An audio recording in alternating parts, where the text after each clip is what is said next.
So hey everyone, this is Rohit Nagar. Welcome back to our new video. और आज की video हम बात करने वाले हैं जे 2023 वाले स्टूडेंट्स के लिए जोसा चॉइस फिलिंग ऑर्डर क्या रहना चाहिए। आपका एडवांस का रिजल्ट आ चुका है, मेंस की रैंक्स आपको ऑलरेडी पता थी, तो इस टाइम पे बहुत बड़ा कंफ्यूजन है बच्चों को कि भैया क्या मुझे एक अच्छी आईआईटी के अंदर लोअर ब्रांच चूज करनी चाहिए, क्या मैं केमिकल टेक्सटाइल लेके उसमें आईआईटी में चला जाऊं, या मुझे मेंस के थ्रू एनआईटीज ट्रिपल आईटीज के अंदर कोई सीएसई आईटी एक अच्छी ब्रांच के साथ जाना चाहिए। इसमें बहुत बड़ा कंफ्यूजन है। एंड सेकेंड थिंग कि हमारी चॉइस फिलिंग क्या होनी चाहिए। भैया इतने सारे कॉलेजेस हैं, जैसे बात करें आईआईटीज एनआईटीज ट्रिपल आईटीज जीएफटीआईज की, इतने सारे कॉलेजेस हैं, कैसे चॉइस फिलिंग करनी है, क्या ऑर्डर रहना चाहिए, किन किन बातों का ध्यान रखना है, ए टू जेड इस वीडियो के अंदर कवर करने वाले हैं। तो शुरू से लेके एंड तक पूरा वीडियो देख लेना, स्किप मत करना। बहुत ही छोटी सी वीडियो होने वाली है, ठीक है। शुरू करते हैं। सबसे पहले हम आईआईटीज की बात करते हैं। आईआईटीज की बात करें तो टोटल 23 आईआईटीज है और उसके अंदर नंबर ऑफ सीट्स है 16 के, 16,000 के आसपास सीट्स हैं। एनआईटीज की बात करें तो 32 एनआईटीज है जिसके अंदर 24,000 के आसपास सीट्स हैं। ट्रिपल आईटीज की बात करें तो 26 ट्रिपल आईटीज है जिसके अंदर 7,000 के आसपास सीट्स हैं। है ना। ट्रिपल आईटीज के अंदर कंपैरेटिवली एनआईटी और आईआईटीज से कंपेयरली कम ब्रांचेस होती हैं। जीएफटीआई की बात करें 35 कॉलेजेस जीएफटीआई के, जिसमें से 6.7 ऑलमोस्ट 7,000 सीट्स हैं। अगर हम टोटल बात करें तो 116 कॉलेजेस हैं, ठीक है। तो बच्चे कई बार ना घबरा जाते हैं कि भैया मेरी 1 लाख रैंक है, 50,000 रैंक है, 60,000 रैंक है, क्या मुझे कोई कॉलेज मिलेगा या नहीं मिलेगा, या मेरी 93-94% है थी, क्या इस पे कॉलेज मिलेगा? डेफिनेटली मिलेगा यार। आप देख रहे हो 116 कॉलेजेस हैं और उनके अंदर टोटल 54,000 सीट्स हैं। हर बार ऐसा देखा गया है कई आईआईटीज के अंदर, एनआईटीज के अंदर और दूसरे कॉलेजेस के अंदर सीट्स खाली रह जाती हैं, ठीक है। तो आपको एडमिशन मिलेगा, उसकी टेंशन मत लो। अगर हम टोटल ब्रांचेस और कॉलेजेस की बात करें चॉइस फिलिंग के अंदर, आपके 4,000 प्लस आपको चॉइसेस फिल करनी होती हैं। आपको नहीं करनी होती, बट टोटल चॉइसेस आपको 4,000 प्लस मिलती हैं। तो आपकी 40,000 20,000 जितनी भी रैंक है, तो ऐसा नहीं है कि आपको 4,000 की 4,000 करनी, भाई बेवकूफ हो जाओगे इतना कर दिया। सो गाइस, एक इंपॉर्टेंट चीज, आपको पर्सनल काउंसलिंग एकदम फ्री ऑफ कॉस्ट मिलने वाली है, ठीक है। बाय द कॉलेज दोस्त एक आईआईटीएंस की टीम्स मिलेगी जो आपको गाइड करने वाली है। आप कॉलेज दोस्त के थ्रू अपने कॉलेज को प्रिडिक्ट कर सकते हैं। साथ में कॉलेज प्रिडिक्टर के थ्रू आप जोसा चॉइस फिलिंग भी कर सकते हैं। उसी के साथ में आपको किसी भी टाइप का अपडेट या डिटेल्स चाहिए तो आप इनका व्हाट्सएप बॉट भी ज्वाइन कर सकते हैं, जिसमें आपको डायरेक्टली आंसर्स मिल जाते हैं। So guys, link is in the description. फटाफट से चेकआउट करो कॉलेज दोस्त वेबसाइट। तो उससे पहले सबसे पहले आपको क्या चीज क्लियर होनी चाहिए? मोटा माटी लाइक 2-3 ब्रांचेस क्लियर कर लो, कि मुझे ये 2-3 ब्रांचेस चाहिए, वो ब्रांचेस क्लियर कर लो। और कुछ कॉलेजेस ऐसे होते हैं कि मुझे कौन सा कॉलेज चाहिए। देखो, चॉइस फिलिंग के अंदर आप बहुत सारे कॉलेज, बहुत सारे ब्रांचेस फिल करने वाले हो, बट हमारे 2-3 कॉलेजेस और 2-3 ब्रांचेस ऐसी होती है कि यार ये मुझे चाहिए ही चाहिए। मेरे रैंक के अकॉर्डिंग मुझे एनआईटी इलाहाबाद, कुरुक्षेत्र या वारंगल वगैरह में लोअर ब्रांचेस और एनआईटी इलाहाबाद, कुरुक्षेत्र के अंदर एक डिसेंट सी अच्छी ब्रांचेस मिल रही थी। तो मैंने उसी के अकॉर्डिंग, मुझे क्लियर था कि ये 4-5 एनआईटीज है जिसमें मुझे अच्छे से हर ब्रांच देखनी है और हर कॉलेज की प्लेसमेंट के सारे स्टैट्स चेक करने हैं। तो ऐसे आपके भी 2-3 ऐसे अच्छे कॉलेजेस होने चाहिए कि यार मुझे इन्हीं के अंदर एडमिशन चाहिए, और 2-3 ब्रांचेस भी आप सिलेक्ट कर लेना अपनी रैंक के अकॉर्डिंग। जैसे मैंने, और एक चीज और चेक कर लेना, जब भी आप चॉइस फिलिंग करोगे उससे पहले आप लास्ट ईयर की कट ऑफ से जरूर चेक कर लेना। लास्ट ईयर की कट ऑफ कई बार राउंड 1 राउंड 2 पे ही देख लेते हैं बच्चे, ये गलती मत करना। राउंड 6 तक एटलीस्ट देखना कि राउंड 6 तक कितनी कट ऑफ्स गई हैं, जो ब्रांच आप लेना चाहते हो या फिल करना चाहते हो, या जो कॉलेज आप लेना चाहते हो। साथ में एक बार स्पॉट राउंड पे भी नजर मार लेना, क्योंकि कई बार हम राउंड 6 देख के ये सोचते हैं यार, लेट से आपकी 4,000 रैंक है, किसी कॉलेज की कोई ब्रांच आपकी 3600 पे बंद होगी राउंड 6 के अंदर। कई बार ऐसा होता है स्पॉट राउंड के अंदर 4,000 प्लस भी चली जाती है। तो स्पॉट राउंड जरूर चेक कर लेना जब भी आप चॉइस फिलिंग करो। तो ये लास्ट ईयर की कट ऑफ जरूर देखना। और एक चीज और ध्यान रखना, मान लो आपकी 4,000 रैंक है, ठीक है, 4,000 रैंक है, आपने देखा किसी ब्रांच और कॉलेज की कट ऑफ 3600 गई हुई है, 3600 गई हुई है, तो आप क्या करोगे? यार इस ब्रांच की 3600 गई हुई है, उसको फिल ही नहीं करोगे। ऐसी गलती नहीं करनी है, ये ध्यान रखना। प्लस माइनस 500 रैंक जरूर कर लेना। हो सकता है कि पिछली बार 3600 कट ऑफ गई है उस ब्रांच की या कॉलेज की, इस बार हो सकता है वो 4200 तक चली जाए, ठीक है। तो ऊपर नीचे होने के बहुत ज्यादा चांसेस रहते हैं, बट कट ऑफ से मोटा माटी आपको आइडिया लग जाता है कि मुझे कौन से कॉलेज में कौन सी ब्रांचेस मिलने वाली है। अब एक एग्जांपल लेते हैं। एक स्टूडेंट है जे एडवांस में, उसकी 4,000 रैंक है, उसे आईआईटी बॉम्बे सीएसई तो नहीं मिलने वाली। अगर जनरल स्टूडेंट की बात करें तो आईआईटी बॉम्बे सीएसई पॉसिबल ही नहीं है, ठीक है। तो हमें क्या करना है, एक चीज और ध्यान रखनी है। देखो, हमारी 4,000 रैंक है तो उसी के अकॉर्डिंग आपको फिलिंग करनी है। ऐसा नहीं है कि 4,000 रैंक है, कहीं तक भी देखो यार, दूर दूर तक आईआईटी बॉम्बे की सीएससी पॉसिबल नहीं है, फिर भी हम आईआईटी बॉम्बे की सीएससी, आईआईटी दिल्ली की सीएससी, आईआईटी बॉम्बे की आईटी या दूसरी ब्रांचेस फिल कर रहे हैं, जो पॉसिबल ही नहीं है, वो बेकार है ना। फालतू की आपको चॉइस फिलिंग नहीं करनी है, बहुत ही आपको सिलेक्टिव रहना है, ठीक है, सिलेक्टिव रहना है, बहुत ही ज्यादा सिलेक्टिव रहना है। अगर मेरे अकॉर्डिंग बात करें ना, मैक्स टू मैक्स आपकी 50 तक फिल होती है। तो जब मेरी काउंसलिंग चल रही थी तो मैंने भी अराउंड 45 के आसपास ब्रांचेस फिल की थी। तो कहने का मतलब है, ऐसा नहीं है कि हर ब्रांच फिल करे जा रहे हो, हर कॉलेज के एक कोई ब्रांच डाले जा रहे हो और एट दी एंड आप 200-300 वो ब्रांचेस फिल कर दो, वो बेकार है, ठीक है। आपको अपनी रैंक के अकॉर्डिंग अंदाजा लग जाना चाहिए कि मुझे ये कॉलेज में इस ब्रांच तक मिल सकती है, जो ब्रांच आपको चाहिए। लेट से आपको एनआईटी इलाहाबाद के अंदर इलेक्ट्रिकल मिल रही है अपने past year cut off check करके, तो एनआईटी इलाहाबाद की इलेक्ट्रिकल के साथ ईसी भी फिल कर दो, उसकी आईटी भी फिल कर दो, इतना कर सकते हो, ठीक है। तो वो टोटल आपकी चॉइस फिलिंग 45 से 50 तक ही जाती है, ठीक है। आईआईटी दिल्ली की आप टेक्सटाइल फिल कर सकते हो क्योंकि उसके चांसेस हैं। इवन आईआईटी बॉम्बे की केमिकल फिल कर सकते हो, वैसे तो आईआईटी बॉम्बे की केमिकल 4000 रैंक पे नहीं मिलती, बट फिर भी आप फिल कर सकते हो, है ना। फिर एक बच्चा आता है जिसकी मेंस के अंदर 40,000 रैंक है, एनआईटी त्रिची के अंदर कोई सीएससी फिल करेगा, एकदम बेवकूफी है, उसे एनआईटी त्रिची के अंदर कुछ नहीं मिलने वाला 40,000 रैंक पे।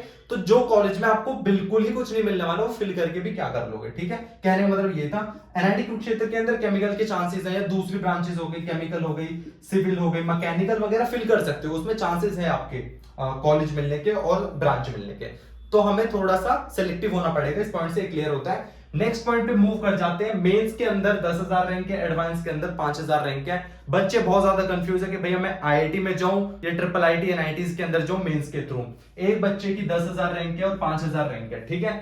ब्रांच सबसे पहले आपको क्लियर होना चाहिए, ऐसे केस में आपको क्लियर होना चाहिए, आपको सीएससी चाहिए या एक अच्छा कॉलेज चाहिए। अगर आपको आईआईटी का टैग चाहिए और आप लोअर ब्रांच के साथ जा सकते हो, फिर कोई प्रॉब्लम नहीं है। कई बच्चे क्या होते हैं ना कि भैया मुझे ना अभी चीजें क्लियर नहीं है कि मैं तो कॉलेज में जाके एक्सप्लोर करूंगा कि मुझे एक्चुअल में करना क्या है, तो वो मैं रिकमेंड करूंगा आप एक टॉप आईआईटी के अंदर एक लोअर ब्रांच ले लो, वो बहुत ज्यादा बेटर है, ठीक है। टॉप आईआईटी का मतलब मेरा टॉप 5 आईआईटी से ही है, IIT Bombay, IIT Delhi, IIT Kanpur, Kharagpur, है ना, ये सारी, मद्रास हो गया, ये सारी आईआईटी से है। वहीं पे आपको क्लियर है कि भैया मुझे तो प्लेसमेंट ही चाहिए, मुझे तो टेक प्लेसमेंट ही चाहिए, है ना, मुझे तो सॉफ्टवेयर इंजीनियर ही बनना है। मैं बीटेक ही इसलिए कर रहा था क्योंकि मुझे सॉफ्टवेयर इंजीनियर बनना है और मुझे तो कंप्यूटर साइंस ही चाहिए। तो ऐसे बच्चों को मैं कहूंगा कि तुम एनआईटीज, ट्रिपल आईटीज को लेके सीएससी या आईटी टॉप 10 एनआईटीज के अंदर 10,000 पे आपको सीएससी मिलने के चांसेस होते हैं, तो आप एनआईटीज और ट्रिपल आईटीज के साथ जा सकते हो। क्योंकि फिर यार वही है, अगर आपको सीएससी ही चाहिए तो फिर यार कॉलेज मैटर नहीं करता, फिर तो आप अपनी ब्रांच लो, अच्छे से तैयारी करो और प्लेसमेंट फोड़ो। वरना अगर आपको अभी चीजें क्लियर नहीं है कि यार मुझे एक्चुअल में क्या करना है, तो मैं रिकमेंड करूंगा कि IITs are greater than the NITs and triple ITs, जब आपको क्लियर नहीं है, ठीक है। क्योंकि आईआईटी का टैग बहुत ज्यादा इंपॉर्टेंट मैटर करता है, ये चीज क्लियर हो गई होगी। सो गाइस नेक्स्ट मूव करते हैं जो चॉइस फिलिंग के लिए बहुत इंपॉर्टेंट है, make list of colleges plus branch, ठीक है। हम डायरेक्टली आपके अभी चॉइस फिलिंग स्टार्ट हो जाएंगी 1 से 2 दिन के अंदर, ठीक है। हमें डायरेक्टली लैपटॉप ओपन करके और वहीं से सेलेक्ट नहीं करना है कि हाँ ये ब्रांच के बाद ये फिल कर देता हूँ, वो फिल कर देता हूँ।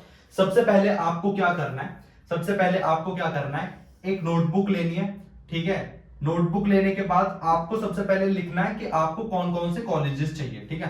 कौन कौन से कॉलेजेस की आपको एक लिस्ट बना लेनी है, जिस जिस कॉलेजेस में आप जाना चाहते हो, ठीक है। कॉलेजेस और ब्रांचेस सिर्फ वही फिल करनी है जो आपको चाहिए, ठीक है। अगर आपको बाय चांस वो मिल जाती है तो आप उसमें चले जाओ, आप उसमें जाओ, ठीक है। ऐसा कोई भी ब्रांच या कॉलेज नहीं फिल करना है जिसमें आप जाना नहीं चाहते हो, ठीक है। तो ये बहुत ध्यान से, पहले तो एक पेज में यह लिख लेना कि मुझे ये ब्रांचेस चाहिए और ये कॉलेजेस में टारगेट करने वाला हूं, और ये सारी चीजें डिसाइडिंग फैक्टर क्या होता है, वो होती है आपकी रैंक, वो होती है आपकी रैंक, ठीक है। आपकी 30,000 रैंक है तो आपको पता है इस 30,000 रैंक के अंदर पिछले साल के कट ऑफ चेक करके आपने देख लिया होगा कि 30,000 की रैंक के अंदर ये कॉलेज के अंदर ये ब्रांचेस मुझे चाहिए। सबसे पहले तो ये लिख लो। उसके बाद क्या करना है, आपको बनानी है एक लिस्ट, ठीक है। 2-3 पेज की एक लिस्ट बनेगी। उसमें आपको क्या करना है, सबसे पहले कॉलेज, उसकी ब्रांच। लेट से आपकी 2,000 रैंक है, आपने एनआईटी त्रिची की सीएससी लिख दी, ठीक है। सीएससी के बाद फिर आपने एनआईटी सूरतकल की सीएससी डाल दी, ठीक है। लेट से ऐसे ऐसे करके आपको ब्रांचेस फिल करनी है सारी। सबसे पहले कहने का मतलब है नोटबुक के अंदर आपको सारी चीजें लिख लेनी है हार्ड कॉपी में। डायरेक्टली लैपटॉप ओपन करके उसमें सीधे भरने मत लग जाना, पहले एक नोटबुक लेना और उसमें सारी चीजें अपनी लिख देना, ठीक है। और पूरी प्रॉपर रिसर्च करना, कोई टाइम की कमी नहीं है, ठीक है। आपको 15 से 20 दिन मिलते हैं, क्योंकि एक बार अगर चॉइस लॉक हो जाती है फिर आप राउंड 6 तक नहीं चेंज कर सकते, सिर्फ स्पॉट राउंड में ही आपको ऑप्शन मिलता है चेंज करने का। अब इसमें मैं गलतियां बताता हूं, बच्चे गलतियां क्या करते हैं। अब क्या करेंगे बच्चे, जैसे सबसे पहले ऊपर रखेंगे एनआईटी त्रिची की सीएससी, ठीक है। फिर क्या करेंगे, एनआईटी त्रिची की फिर लिख देंगे उसकी आईटी, फिर लिख देंगे एनआईटी त्रिची की ईसीई, ठीक है। एनआईटी त्रिची की केमिकल, एनआईटी त्रिची की सिविल, और फिर क्या करेंगे, फिर आएंगे एनआईटी सूरतकल की सीएससी, फिर उसकी एनआईटी सूरतकल की ईसीई, ऐसे करके फिल करते हैं। ये सबसे बेकार पैटर्न है, ठीक है। क्या कर रहे हो तुम कि तुमने एक ही कॉलेज की सारी ब्रांचेस लिख दी पहले, फिर दूसरे कॉलेज की सारी ब्रांचेस लिख दी है, एकदम गलत फॉर्मेट है, ऐसे नहीं करना है। अब दूसरा फॉर्मेट क्या होता है, जो एक राइट फॉर्मेट है, दूसरा फॉर्मेट क्या कहता है, दूसरे फॉर्मेट में क्या करना है, आप सबसे पहले एनआईटी त्रिची लिखो, ठीक है। एनआईटी त्रिची की सीएससी लिखो, उसके बाद आप एनआईटी वारंगल की सीएससी लिखो, फिर एनआईटी सूरतकल की सीएससी लिखो, क्योंकि सीएससी की कट ऑफ्स हाई रहती है, तो आपको पता है ऊपर ही रखूंगा मैं ब्रांचेस। फिर रखो एनआईटी त्रिची की, आपने बहुत सारी ब्रांचेस लिख दी हैं, फिर लिखो एनआईटी त्रिची की आईटी लिखो, फिर वारंगल की आईटी लिखो, फिर सूरतकल की आईटी लिखो, फिर ईसी वाली ब्रांचेस लगाओ, फिर इलेक्ट्रिकल वाली, इस फॉर्मेट में चलना है। अब इन दोनों में फर्क क्या है, लाइक आपको एनआईटी सूरतकल के अंदर सेकंड राउंड के अंदर आपको ईसी मिल गई, अब नेक्स्ट राउंड में ब्रांच अपग्रेड होगी, राउंड 3 के अंदर अपग्रेड होगी। अब राउंड 3 में अपग्रेड होकर आपको एनआईटी सूरतकल की सीएससी तो नहीं मिल पाएगी, बट आपको एनआईटी त्रिची की सीईसी मिल रही थी उसमें, बट आपने क्या किया, बीच में सीएससी डाल दिया, तो इससे अपग्रेड होगी, यहीं पे रुक जाएगी, ईसी तक नहीं जा पाएगी। तो इस बात का ध्यान रखना। यहाँ पे क्या करना है, यहाँ पे अगर आपको एनआईटी सूरतकल के अंदर ईसी मिल गई ना, तो आपको त्रिची के अंदर चांसेस है कि ईसी में अपग्रेड हो जाए, ठीक है। तो इस बात का बहुत अच्छे से ध्यान रख लेना। तो यार जितनी भी मैंने बातें की है ना, ये बहुत इंपॉर्टेंट है, जब भी आप चॉइस फिलिंग करो तो इन सारी बातों का जरूर से ध्यान रखना। और एक चीज और मैं बताना भूल गया था कि आपकी चॉइस लॉकिंग, ठीक है, चॉइस लॉक करना, अगर आप एक बार चॉइस लॉक कर देते हो तो राउंड 6 के बाद ही आपको ऑप्शन मिलता है उसे फिर से चीजें चेंज करना, तो 6 के 6 राउंड आप चेंज नहीं कर सकते। तो बहुत ही ध्यान से सारी चॉइस फिलिंग आप अच्छे से कर लेना, इसलिए मैंने बोला था सबसे पहले एक नोटबुक के अंदर सारी ब्रांचेस लिख लेना। और मैं तो ये कह रहा हूं कि एक बार आप पढ़ लेना और अपने भाई या बहन को या अपने पेरेंट्स को पढ़ा देना कि ये ब्रांचेस मैंने लिखे, कि ये सही ऑर्डर है ना। क्योंकि कई बार हम 2-3 चीजें गलतियां कर देते हैं लिखते वक्त। मैंने खुद जब मैं फिलिंग कर रहा था ना एक पेन नोटबुक में, तब मैंने 2-3 गलतियां कर दी थी, बट मैंने अपने भाई से रेफर करा लिया तो वो अपनी करेक्ट हो गई। तो घर पे कोई भी मेंबर है, छोटा बड़ा भाई बहन है, कुछ भी है, कोई भी है, तो उससे जरूर से एक बार रेफर करा लेना। और इससे एक और इंपॉर्टेंट चीज आती है कि मैंने बात की थी ना कि आप आईआईटीज के अंदर लोअर ब्रांच ले सकते हो ना, एनआईटीज के अंदर भी। इसमें अच्छी बात क्या है ना कि आईआईटीज के अंदर जितने भी आपकी मैक्सिमम आईआईटीज हो गई, एनआईटीज हो गई या ट्रिपल आईआईटीज हो गई, इसमें ब्रांच अपग्रेडेशन का ऑप्शन होता है, ब्रांच अपग्रेड का ऑप्शन होता है, ठीक है। अगर आपके अंदर डेडिकेशन है ना यार, एक बार मैं अच्छे कॉलेज में पहुंच जाऊं फिर तो मैं ब्रांच अपने आप अपग्रेड कर लूंगा। मैं 10 जीपीए, ठीक है, 9.4 प्लस जीपीए ले आऊंगा, तो आपके चांसेस बढ़ जाते हैं कि आपको जीपीए, ठीक है, तो आपके चांसेस बढ़ जाते हैं कि आप अपनी ब्रांच अपग्रेड कर लो। तो ब्रांच अपग्रेड का भी काफी अच्छा ऑप्शन होता है। तो सारी चीजों को ध्यान में रख के निश्चिंत होके आराम से डिसाइड करना, ठीक है, एकदम जल्दबाजी नहीं करनी है। और एक इंपॉर्टेंट चीज, इस वीडियो को लाइक कर देना, चैनल को सब्सक्राइब कर देना और अपने फ्रेंड्स को जरूर शेयर कर देना। इस चीज में कोई कंपटीशन नहीं यार, किसी को अच्छी ब्रांच मिल जाए वो बेस्ट है। मेन टारगेट यही है कि आपकी बेस्ट रैंक के अकॉर्डिंग आपको एक बेस्ट ब्रांच मिले, ठीक है, वही मेरा मोटिव है इस वीडियो को बनाने का। और कोई भी कंफ्यूजन तो मुझे फटाफट से कमेंट्स के अंदर बताओ, और आपको कौन सा कॉलेज मिल रहा है, कौन सी ब्रांच मिल रही है, अभी कमेंट्स करके बताओ फटाफट से, ठीक है। Thank you so much for watching this video, bye everyone.